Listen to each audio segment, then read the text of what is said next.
할렐루야. 예, 옆에 계신 한번 인사하겠습니다. 잘 나오셨습니다. 예. 지난주 수요일에 우리는 감옥에 갇힌 요셉에게 간수장이 새로운 일을 시켰습니다. 감옥에 있는 사람 재반 업무를 맡긴 것 외에 새로운 일을 시켰는데 그것은 술 맡은 관원장과 떡 굽는 관원장이 들어오게 됐습니다. 최고 고위관직입니다. 그에게 수종, 박하드라고 그랬습니다. 허드렛 일을 하는 게 아니고 그에게 권면하고 위로하고 물론 그러면서 허드렛 일도 했겠지요. 그런 일들을 맡겼습니다. 그런데 아무리 요셉이 간수장의 사랑을 입었다, 잘 보임을 받았다라고 하더라도 요셉이 워낙에 성실했고 워낙에 실력이 있기에 그것이 인정받지 않았으면 이 새로운 일 더군다나 술 맡은 또 떡 굽는 관원장은 당대 최고의 고위직입니다. 맡길 수 없지요. 여기서 말하는 실력이라는 것은 세상적인 학문적인 실력 혹은 세상의 어떤 학벌 이게 아니고 요셉이 여지껏 체득했던 살면서 체득했던 처절한 밑바닥에서 체득한 인생의 실력을 말합니다. 왕의 죄수들이 얼마나 감옥에 같이 있었는지는 모르나 이들이 자신들의 꾼 꿈을 요셉에게 서슴없이 지금 말하는 거 보면 요셉이 이들에게 매우 큰 신뢰를 얻고 있음을 확인할 수 있습니다.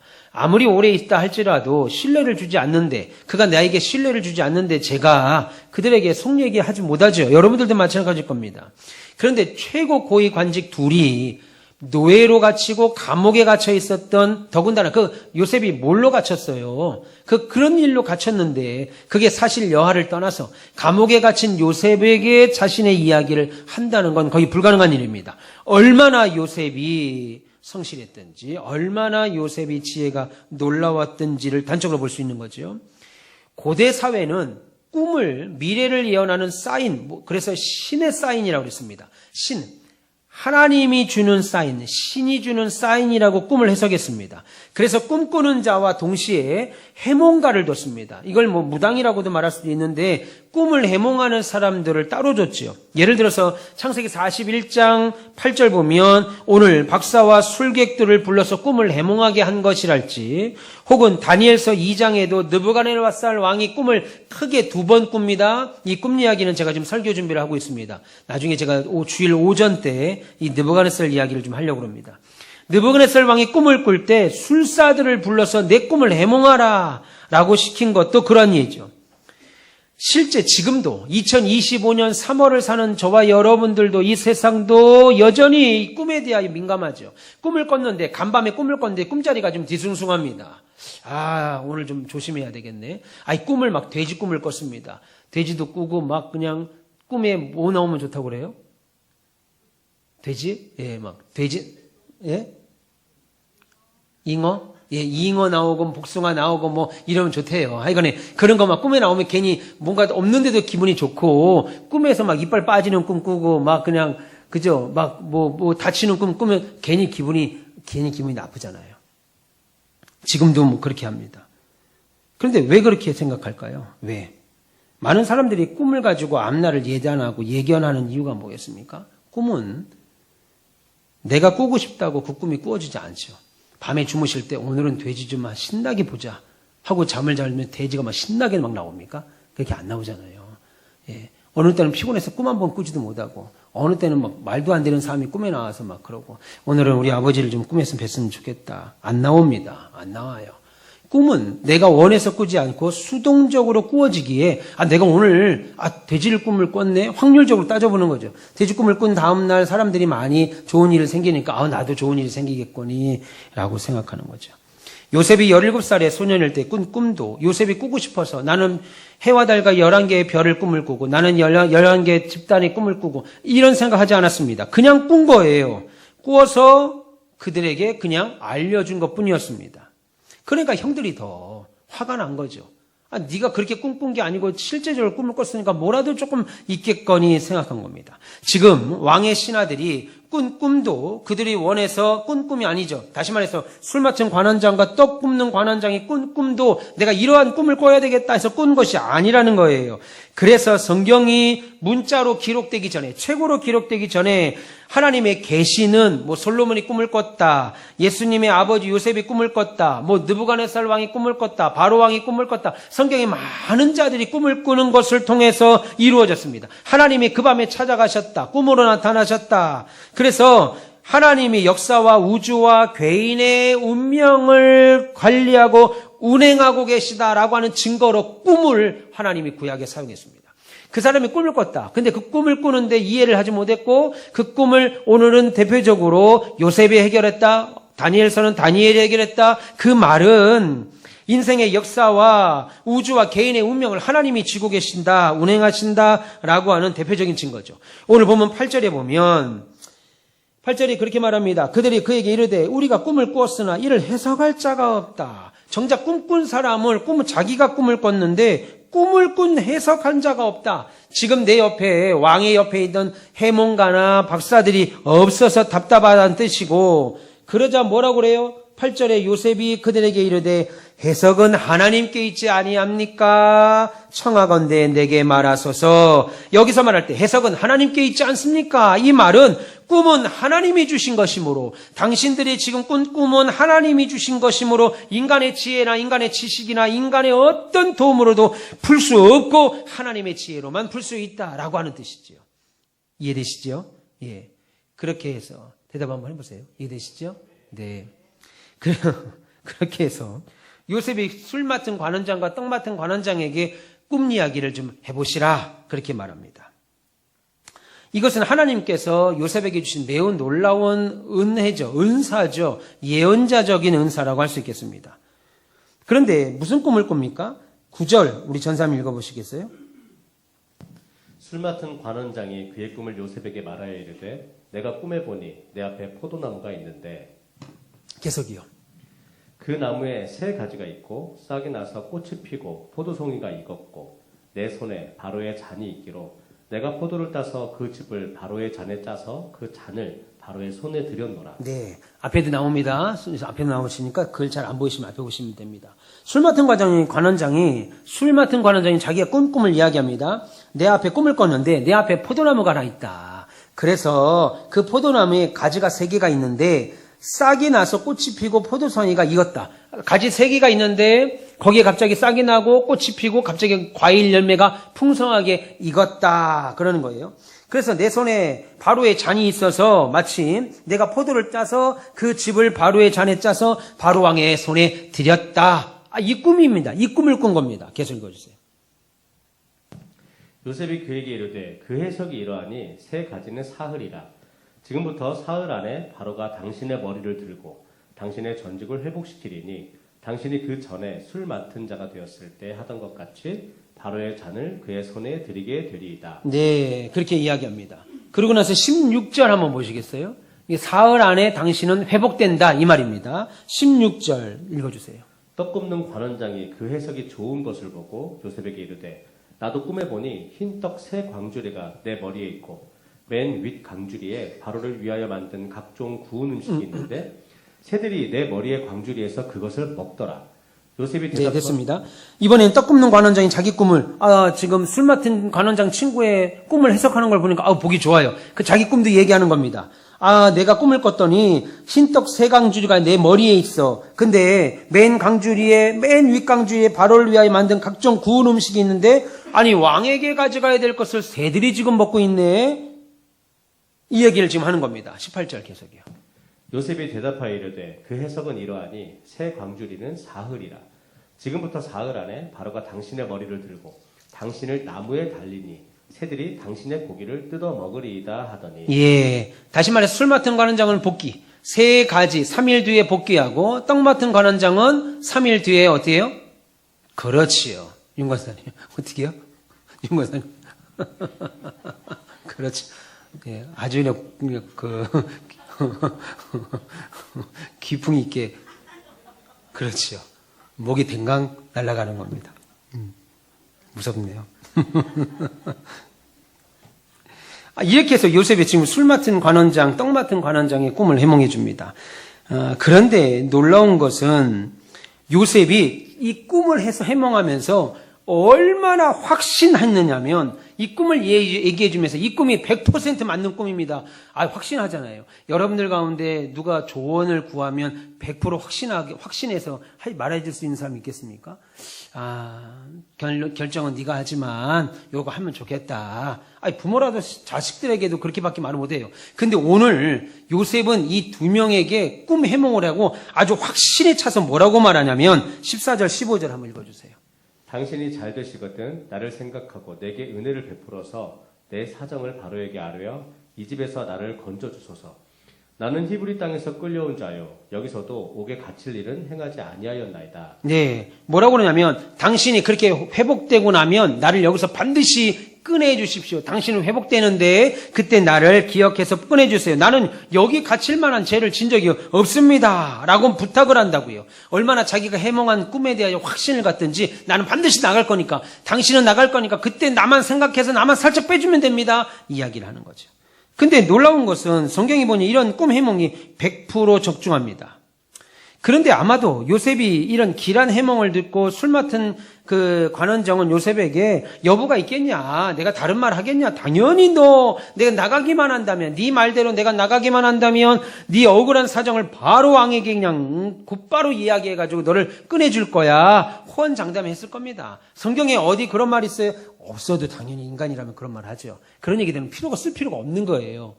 괜히 장만 많아지지. 그건 당연히 하는 얘기죠.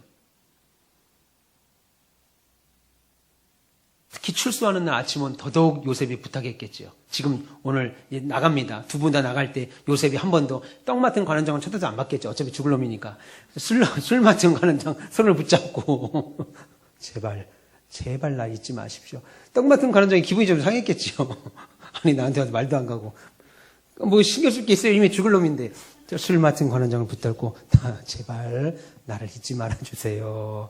그렇게 더더욱 부탁했을 겁니다. 이거는 뭐 성경에 없어도 상식적인 거 아니겠어요? 예. 근데 나중에 복직이 된 이 술 맡은 관원장은 이런 요셉의 부탁을 완전히 잊어버립니다. 왜 그랬는지는 모릅니다. 성경에 기록지 않아서. 그러나 알 수는 있겠지요. 여러분 하찮은 히브리 죄수에 불과한 요셉을 위해서 더 이상 내가 요셉으로부터 이제 얻을 게 없는데, 이득이 없는데, 괜히 왕에게 방금 무슨 일 때문에 목이 날아갈 뻔해서 감옥에 들어가서 간신히 풀려나갔는데 괜히 쓸데없는 소리 했다가 왕의 기분만 상하게 해서 다시 거기 들어가면 어떻게 되겠어요? 그러니까, 그냥 요셉에게 더 이상 득이 없는데 그 히브리 노예 뭐 그거 꺼내주다가 괜히 왕에게 아쉬운 부탁할 필요도 없을 것 같고, 처음부터 뭐 들어줄 마음이 없었을 수도 있고, 차일피일 기회를 엿보다가 왕이 기분이 아주 좋을 때 얘기하려고 그러는데 한번 죄 지은 놈들은 말을 못 하잖아요. 그냥 주저주저 하다가 말을 놓칠 수도 있고 아니면 그냥 머리가 나빠서 진짜 잊어버릴 수도 있고. 근데 생각해 보세요. 요셉이 술 맡은 관원장에 석방되는 날 술 맡은 관원장 못지않게 요셉이 얼마나 기뻐했겠습니까? 내가 늦어도 일주일 안에 나간다. 늦어도 일주일, 빠르면 3일, 더 빠르면 이틀 안에 내가 나간다. 혹은 오늘도 나갈 수 있겠죠. 술 맡은 관원장이 비서실장, 수석과도 같으니까 이게 얼마나 큰 권세를 갖고 있겠어요. 바로왕의 최측근을 옆에서 수종 들어줬고 그 꿈을 해몽해줘서 자신의 억울함만 그냥 말하기만 하면 아니 수석 정도만 되면 그냥 이렇게 빼줘. 전화 한 통이면 되는 거 아니겠어요? 지금도 뭐 정무수석이니 수석 전화 한 통이면 그냥 저기 파란 집입니다. 청와대입니다. 한마디만 하면 뭐 그냥 다 나가는데, 지금 뭐 왕에게 말할 것도 없지요. 이제 요셉은 자신의 석방은 시간 문제라고 생각했을 겁니다. 오늘이면 나갈 수 있겠지. 아침에 일어나서 기분 좋게 세수도 하고 밥도 먹고 간수장에게 기분 좋게 일을 더 시켜도 막 기분 좋게 일을 했을 거예요. 근데 내일이 됐는데 안 와. 하루가 지나고 이틀이 지나고 사흘이 되고 네알이 됐습니다. 분명히 주일 저녁에 나갔었는데 그러면 수요일 늦어도 수요일이면 연락이 올 텐데 요셉 갑시다. 연락이 올 텐데 목요일인데 연락이 안 와요. 막 심장이 막 쪼그라들겠죠. 이상하다. 이거 목요일이면 이거 내일 업무상 보면 내일 아침 9시까지 나가란 말 없으면 그냥 이번 주도 여기 있는 건데 막 오만 생각하지 않았겠어요? 그러다 한 달이 갔습니다. 어떻게 했어요? 여러분 같은 표정이 어떻겠습니까? 세상 다 이런 것 같은 표정이죠. 감옥에 들어올 때보다 더 기분 나빠. 지금은 감옥에 들어올 때보다 더 기분 나빠. 한 달 갑니다. 2달 갑니다. 석 달 갑니다. 근데 요셉에게 아무런 말이 없습니다. 그래 업무가 바쁘니까 석 달은 기다려야지. 아유, 나도 염치가 없지. 그런 높은 분이 나 같은 사람은 어떻게 했냐. 석 달은 기다려야지. 그래도 연락이 없어요. 그래도 반년은 기다려야지. 아이고, 그래도 반년은 괜찮지. 그러다 시간이 자그마치 만 2년이나 지나갑니다. 그때는 그냥 술 맡은 관원장이 술만 봐도 다 엎고 싶었을 거예요. 누가 옆에서 술빵 먹으러 하도 술잔만 들어가도 다 엎어버리고 싶었을 거예요. 41장 1절에 보세요. 창세기 41장 1절. 만 2년 후에 바로가 꿈을 꾼즉 자기가 나일 강가에 서 있는데 그렇게 말합니다. 만 2년이 지났습니다. 만 2년 동안 술 맡은 관원장이 요셉을 완전히 잊어버렸습니다. 여러분, 사람이 세상을 살아갈 때 여러 가지 고통들이 많습니다. 가난에서 오는 고통도 있고 병으로 오는 고통도 있습니다. 근데 잊혀짐의 고통이 있어요. 잊혀짐의 고통. 예를 들면 뭐 치매 같은 것도 있죠. 치매는 본인이 잊혀지지는 않고 상대방을 잊어버리는 거죠. 자식을 잃어버리고 남편을 잃어버리고 아내를 잃어버리고 부모를 잃어버리는 거. 그래서 가장 뭐라 그럴까요? 고통스러운 병이 치매라고 하지 않겠어요? 잊어버린다 이겁니다. 반대로 내가 잊혀짐을 당합니다. 그래서 그 실버타운에 그 뭡니까? 나중에 노인분들 자산이 좀 있는 분들 그 아주 좋은 실버타운 있잖아요. 몇 억 집어넣고 그걸로 하는 실버타운 안 들어가잖아요. 수영장이 있고 방마다 뭐 냉장고가 3개씩 있고 뭐 하면 뭐 하겠어요? 안 들어가고 싶은데 들어가고 싶으세요? 안 돼. 요양원에 들어가서 사느니 차라리 내 남편하고 가난해도 그냥 여기서 그냥 같이 살겠다는 사람이 태반입니다. 안 들어가잖아요. 왜 안 들어가려고 그랬어요? 잊혀질까봐. 지금 여기 내 집에 살아도 자식들이 그렇게 안 찾아오는데 내가 요양원에 들어가면 자식들이 지금의 10분의 1로 줍니다. 유권사님, 요양원에 그 요양병원에 자녀들 많이 찾아와요? 잘 안 찾아오죠. 잘 안 찾아옵니다. 그게 사람의 심리예요. 그러니까 끝까지 집에서 버티세요. 끝까지 집에서 끝까지 집에서 버티십시오. 아버지, 어머니 여기 집 팔고 요양 상을 엎어. 그런 말하면 끝까지 끝까지 버티세요. 요양원이 나쁘다는 말이 아니고 요양원이 나쁘다는 말이 잊혀진다 이겁니다. 어느 순간 집에 있던 어머니가 고향집에 있던 어머니가 요양병원에 있다는 이유 하나인데 잊혀진다고요. 잊어버리게 됩니다. 나보다 다른 사람이 더 잘 케어한다고 하니까 잊어지겠죠. 그래서 분노가 생기죠. 대기업에서 명예퇴직 당한 사람들이 왜 화를 내요? 잊혀지는 것 때문에 화를 내잖아요. 내가 그렇게 열심히 했는데, 내가 이 회사를 위해서 그렇게 했었는데 어느 순간 명퇴돼서 회사에서 나가라고 그러니까 내가 여지껏 일했던 것이 다 없어지는 것, 잊혀지는 것 때문에 화가 나죠. 아마 요셉의 심정이 그랬을 겁니다. 하나님 계신다면 어떻게 나한테 이럴 수 있습니까? 하나님, 내가 언제까지 지금 감옥에 있어야 되는 겁니까? 내가 무슨 죄를 졌다고 이렇게 감옥에 있어야 됩니까? 감옥에서 영영 죽어야 됩니까? 아니, 그러다가 막 하나님을 따지다가 나중에 뭐라고 했어요? 하나님, 술 맡은 관원장은 최측근으로 알고 있는데, 이 인간은 이 정도밖에 안 되는 인간입니까? 뭐 하면서 막 이제 이 바벨론의 욕도 하고, 온갖 막 애굽도 욕하고 막 오만 사람 다 욕을 하겠지요. 우리들의 부르짖음이고 우리들의 원망과 불평입니다. 그런데 하나님의 답은 뭐예요? 곧 나온다. 걱정하지 마라. 이것이 아니고 하나님의 답은 나는 너 요셉을 절대로 잊지 않았다. 이 말입니다. 요셉은 하나님 나를 잊으셨지요. 라고 하는 말인데 잊지 않았다. 단지 하나님 보실 때 2년이라고 하는 시간이 더 필요했을 뿐입니다. 요셉은 이제 내 힘으로는 절대로 이 감옥을 나가는 것이 불가능하다라는 것을 깨달았을 겁니다. 왜냐하면 왕의 채찍근 가지고도 안 됐잖아요. 술 맡은 관원장한테도 그렇게 엄청난 은혜를 끼쳤는데도 안 됐는데 이제 무슨 힘 가지고 지금 감옥에서 나갈 수 있겠어요. 비록 술 맡은 관원장은 요셉을 잊어버렸습니다. 잊었어요. 그런데 하나님은 요셉을 잊지 않고 계셨다는 사실을 보면 사람이 우리를 기억하지 않고 우리를 뭐 대단한 사람을 인정하지 않고 저와 여러분들을 사회에서 그렇게 꼭 필요한 사람으로 생각하지 않는다 하더라도 하나님은 우리 모두를 잊지 않고 계시다는 거예요. 예전에 우리 교회가 있었던 그 장소에 그 공장지대였어요. 근데 그 공장에 밑에 있는 사람이 점심시간에 내가 그 교회 그 마당 앞에서 뭘 했지 내가 그 마당을 쓸었나 뭘 하고 있는데 마당 전봇대 앞에 우리 이제 투광기라고 라이트를 비치는 기계 있었어요. 그 다마가 나가서 그 다마를 고치고 있는데 이 젊은 나보다도 어린 놈 같은데 젊은 직원이 나보고 하는 말이 교회 때문에 그 사장 아들이었든지 뭐 조카인지 교회 때문에 땅값이 안 오른다는 거예요. 그 내가 또 그런 얘기를 가만히 있을 수가 없잖아요. 그래서 내가 아주 그냥 한마디 해줬죠. 교회 때문에 여기 길 깔리고 도시가스도 안 들어오는데 도시가스 들어오고 교회 때문에 여기 보안등 가로등 다 세워지고 교회 때문에 여기 아스팔트 깔리고 있는데 지금 뭔 소리냐. 교회 때문에 당신들이 먹고 사는 줄 알으라고 막 그랬더니 씩씩거리면서 할 말 없으니 가더라고요. 그리고 나서 우리 교회는 이쪽으로 넘어가고 거기 망했습니다. 당연히 하나님이 교회를 향해서 그렇게 악평을 하는데 당연히 있을 필요가 없죠. 그런 회사는. 목사님 어떻게 비유를 해도 그렇게 갖다 맞히기를. 나는 그렇게 믿습니다. 하나님이 그것을 기뻐하지 않는 것 자신은 교회 때문에 땅값이 안 오른다고 생각할지 몰라도 우리가 딱 삼거리에 딱 코너에 있었어요. 딱 대로변에.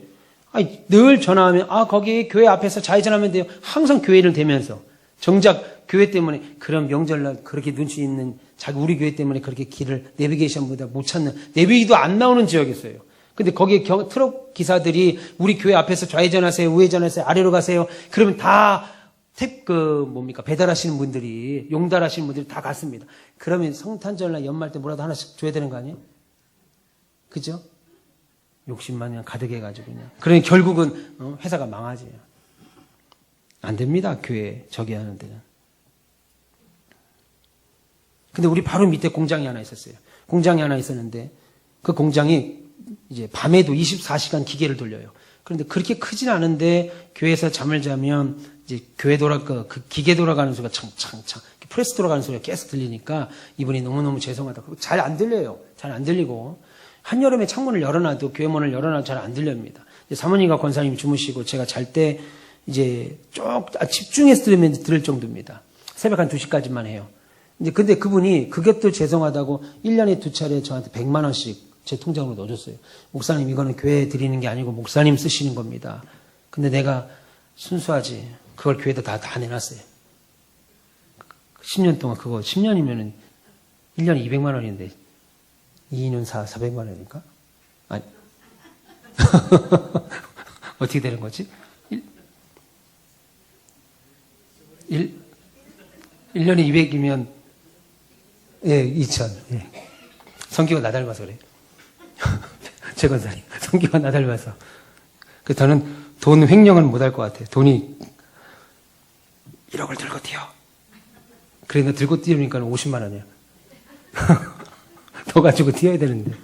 어쨌든 그분이 저한테 1년에 전반기, 후반기 이렇게 100만 원씩 보내주셨는데 제가 다 그거는 교회다.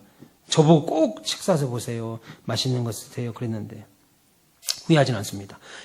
근데 그 공장이 그 어려운 때에도 계속 승승장구 성장하더라고요. 그 주변에 공장들 싹 다 문 망해가지고 주인이 계속 바뀌었었습니다.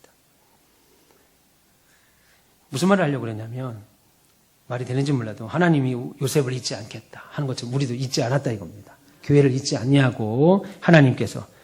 그러니까 비록 술 맡은 관원장은 요셉을 잊었지요. 그런데 하나님은 요셉을 잊지 않으신 것처럼 저와 여러분들을 잊지 않고 기억하시고 계십니다. 그냥 2년 동안 요셉을 가두신 거예요. 거기에 가두시고 가꾸신 것처럼 우리를 지금도 이 환경에 가두놓으시고 가꾸고 계시다는 겁니다.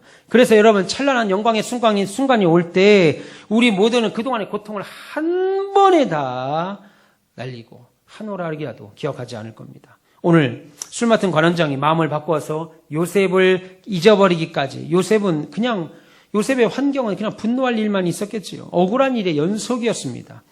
여러분 우리도 마찬가지로 분노하고 억울한 일 가운데 우리가 인생을 살아갑니다. 그래서 환경 바꿔달라고 하나님께 매달리지요. 신자들도 인생 살면서 자주자주 괴로워하는 부분이 환경이 내 마음에 들지 않기 때문에 그래요. 그래서 자신의 불행을 환경 탓하고 부모 탓하고 내가 여지껏 살아온 길에 탓을 합니다. 물론 영향이 아예 없지는 않을 겁니다. 그럼에도 불구하고 오늘 요셉 이야기를 보면서 우리가 주목해야 될 것은 분노하고 억울할 만한 상황에 있다 할지라도 하나님은 요셉과 함께 하셨다는 거예요. 하나님은 우리와 함께 하십니다. 할렐루야. 하나님은 우리와 함께 하신다. 우리가 분노하고 억울해하는 환경 가운데 있다 할지라도 하나님이 우리와 함께 하신다라고 하는 지식과 믿음이 필요한 거예요. 그래서 여러분 인생은요. 신자는 감정으로 사는 사람들이 아닙니다. 오늘 감정은 기분이 나빠. 근데 저녁에는 기분이 좋아. 그래서 조석으로 감정 기복이 있는 세상 사람들처럼 사는 것이 아니고 우리는 믿음으로 산다 이겁니다. 믿음으로. 신자는 감정으로 사는 것이 아니고 믿음으로 사는 거예요. 믿음으로 사니까 어때요? 변함없지요. 하나님 여전히 볼 수 있지요.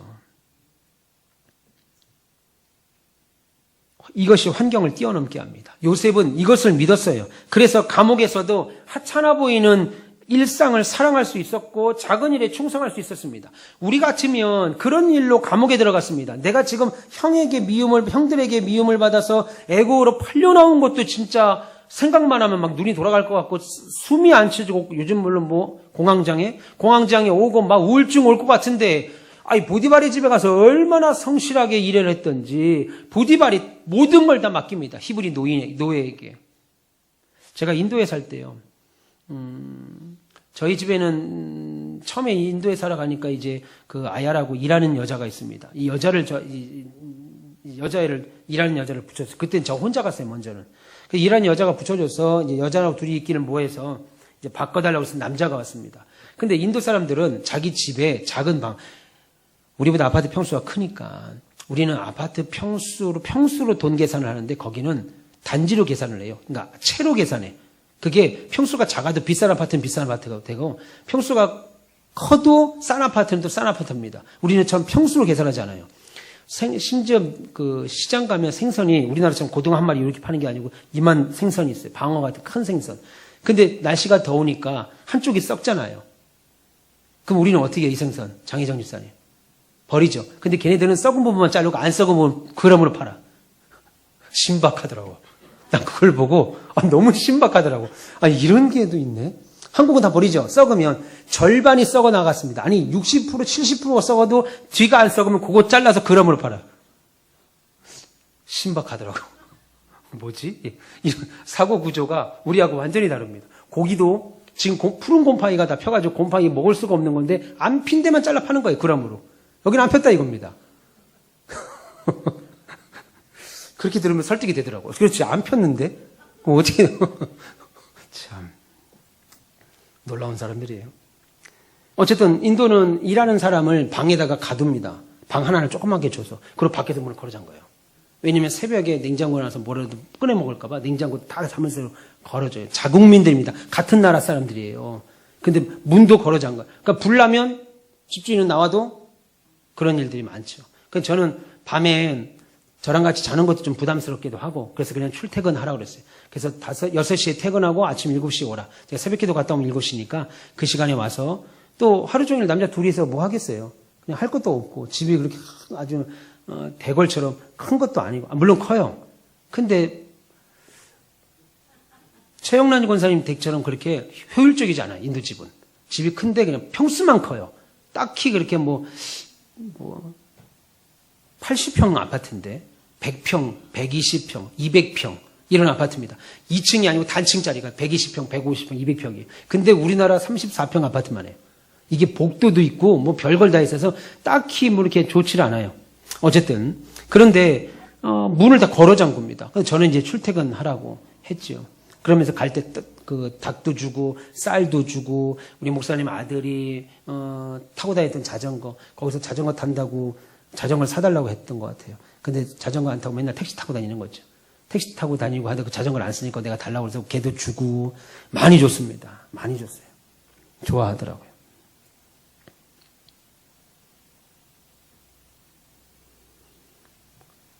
그런데 노예로 팔려갔는데 거기서 그 일을 성실하게 할 수 있겠어요? 화가 안 나겠어요? 더군다나 감옥까지 갔습니다. 그럼에도 불구하고 감옥에서도 맡은 일에 성실히 할 수 있었습니다.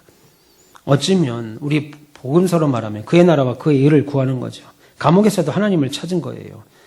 여러분, 만약에 여러분들이 감옥 같은 환경에 지금 계신다 하더라도 억울함 가운데 계신다 하더라도 여러분 여전히 하나님이 여러분들과 함께 하신다는 거 믿길 축원합니다. 억울함과 분노의 감정에 사로잡히면 여러분 마음만 피폐해져요. 우리 마음만 답답해 보입니다.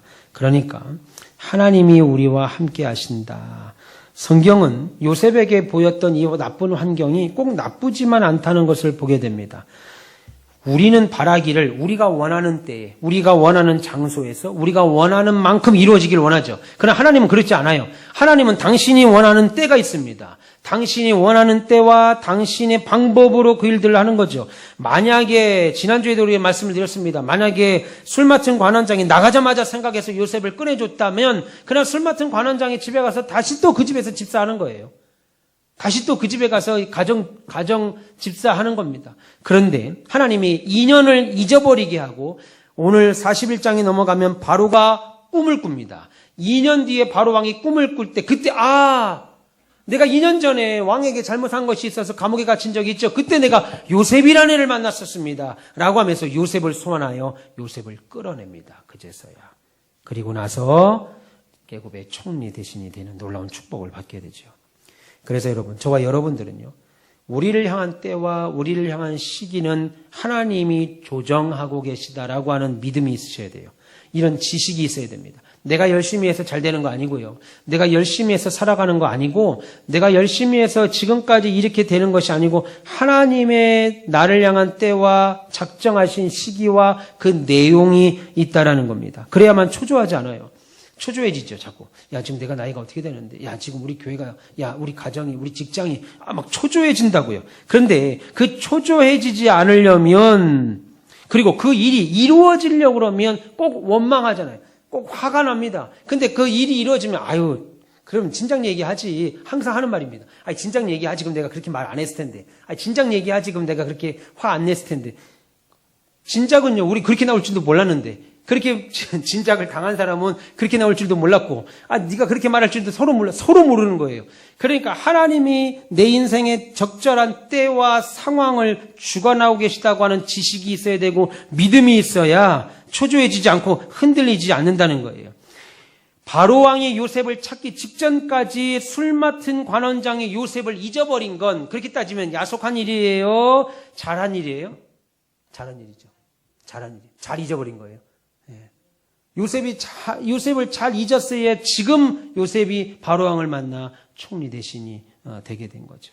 어쩌면 바로왕 앞에 서게 하는데 일조를 한 사람이 이 술 맡은 관원장입니다. 술 맡은 관원장이 나가자마자 약속을 철석같이 지켰더라면 요셉이 누명을 벗고 감옥에서 나오는 것은 성공했지만 총리가 되는 것은, 물론 하나님이 그렇게라도 하시려고 하면 했겠지만 어려웠다. 그리고 요셉은 이 술 맡은 관원장이 자신을 잊어버리고 만 2년 동안 감옥에 더 있는 것을 보면서 사람이라는 게 이런 거구나. 믿을 만한 게 못 되는구나. 사람이라는 건. 그게 우리 속담도 있잖아요. 머리 검은 짐승이라고는 안 하겠습니다. 저는. 여러분들이 그렇게 아주 험한 말, 나쁜 말을 쓰신 거예요. 나는 그런 말 안 썼습니다. 머리 검은 뭐요? 말 안 하는 거 봐. 머리 검은 짐승은 거두는 게 아니라고 그랬잖아요. 그죠? 예. 믿을 만한 사람이. 그러니까, 믿을 만하지, 인간은 믿을 수가 없다 이겁니다. 인간은. 하나님만 믿어야 된다. 예. 그러니까 인간에게 실망할 거 없어요. 하나님 바라보면서 신앙생활 하시면 됩니다. 여러분, 오늘 이 사건이 우리에게 어떤 위로를 줍니까? 억울해 보이는 환경이라 하더라도, 억울해. 손해보는 것 같아. 이거 왜 했을까? 그런 상황이라 할지라도. 절대로 손해가 아닐 뿐더러 우리가 소원하는 때에 반드시 그 일이 이루어지지 않는다고 하셔도 우리에게 불리하거나 나쁘지 않다는 것을 오늘 성경이 우리에게 말씀합니다. 하나님이 우리 인생을 지고 계십니다. 우리의 선한 일을 하고 계시다는 지식을 가지고 계시고 그 하나님을 믿는 우리 됐으면 좋겠습니다. 이 말씀에 위로와 소망을 받는 저와 여러분 되시기를 주님의 이름으로 축원합니다. 기도하겠습니다. 하나님.